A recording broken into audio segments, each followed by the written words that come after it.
नाही, आपला मित्र सुद्धा आपला गुरु, आपला बंधू, आपली भगिनी ही सुद्धा गुरु.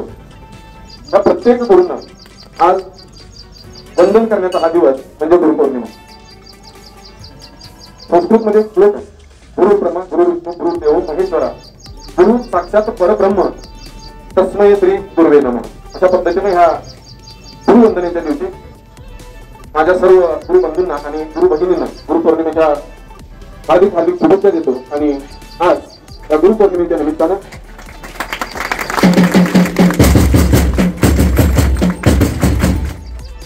त्यांच्या स्मरणार्थ ही गुरुपौर्णिमा आपण साजरी करतो. त्या महर्षी व्यासांच्या प्रतिमेचं पूजन आणि पुष्प अर्पण करून आजच्या या कार्यक्रमाला सुरुवात करावी असं मी आपल्या शाळेचे प्राचार्य पर्यवेक्षक त्याचबरोबर माझ्या सर्व सहकारी शिक्षक बंधू भगिनींना या ठिकाणी विनंती करतो.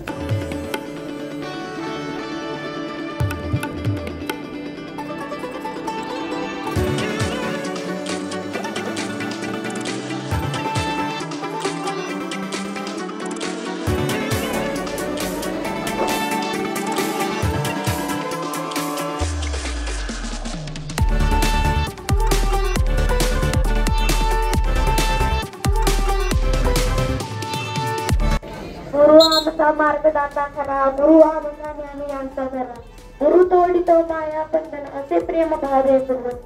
आदरणीय गुरुजनवर वैयक्तिक पौर्णिमेला गुरुच्या प्रती कृतज्ञता व्यक्त करण्यासाठी गुरुपौर्णिमा साजरी केली जाते. गुरुपौर्णिमेला व्यास पौर्णिमा असे देखील म्हटले जाते. सर्व प्राणी मात्रांमध्ये मनुष्य सर्वश्रेष्ठ समजला जातो, कारण त्याच्याकडे विद्या आहे आणि विद्या देण्याचे काम ते गुरुच करत असतो.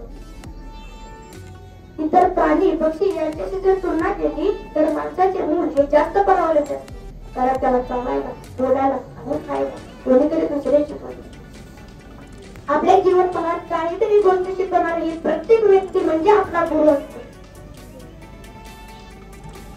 आपल्या जीवनपणातील काहीतरी गोष्ट शिकवणारी ही प्रत्येक व्यक्ती म्हणजे आपला गुरु असतो. कुंभार जशी मातीच्या गोळ्याला आकार देण्याचे काम करतो, तीच भूमिका शाळेत शिक्षक पार पाडतात आणि वडील आपल्याला जीवन देतात. तर गुरु आपल्याला शास्त्रज्ञान व कीर्ती देत असतात. अर्जुनाने द्रोणाचार्यांना आपले गुरु मानतो आणि धनुर्विद्या ही कला आत्मसात केली. तर एकलव्याने त्याचा पुतळा करून ही कला आत्मसात केली.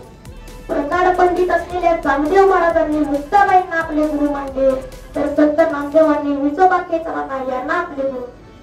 सम्राट चंद्रगुप्त नसतात तर चाणक्य नसते, जर कुठला विद्यार्थीच नसता तर शिक्षक नसतो. अशा या गुरूंना माझ्याकडून गुरुपौर्णिमेच्या हार्दिक हार्दिक शुभेच्छा. धन्यवाद. छान असं मनोगत व्यक्त केलं. त्या गोळ्याला आकार देणारा कुंभार असतो, त्यामुळे आपण प्रत्येक कुंभार सरांना त्या ठिकाणी मनोगतासाठी बोलूया. आजच्या गुरुवंदनेच्या निमित्तानं आपले सहकारी तुमचे गुरुवर्य श्री कुंभार सर. विद्यार्थी मित्र, आज आपण इथं गुरुपौर्णिमेचा कार्यक्रम साजरा करत आहे. या गुरुपौर्णिमेलाच व्यास पौर्णिमा सुद्धा म्हटलं जातं. अगदी हा दिवस का साजरा केला जातो हे उत्तमरित्या ओमनं इथं सांगितलंय. तर आज व्यास पौर्णिमा, ज्यांना वेद व्यास सुद्धा म्हटलं जातं, अर्थात त्यांनी 4 वेदांचं विभाजन केलं या दिवशी आणि त्यांचा जन्म सुद्धा झाला असं म्हटलं जातं. म्हणून हा दिवस व्यास पौर्णिमा म्हणून साजरा केला जातो. तर या आपल्या जीवनामध्ये महर्षी व्यासांचं जे महत्व आहे ते अगदी प्रत्येक विषय जर का घेतला तर जसं मी म्हटलो की व्यासपैकी जिथं विचारांचं मंथन होतं, जिथं कल्पनेला लॉन्च केलं जातं, असं ते व्यासपीठ म्हणतात. बघा,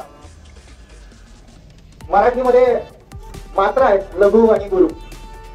गुरु हा गुरुच आहे. लघु मात्र कधी गुरु होऊ शकत नाही, मात्र किंवा गुरु मात्र कधी लघु होऊ शकत नाही. मात्र इतका आहे, गुरु हा नेहमी त्या लघु असणाऱ्या शिष्याला मोठं करण्याचं काम करतात. कुंभार सरांचा खूप खूप आभार मानतो.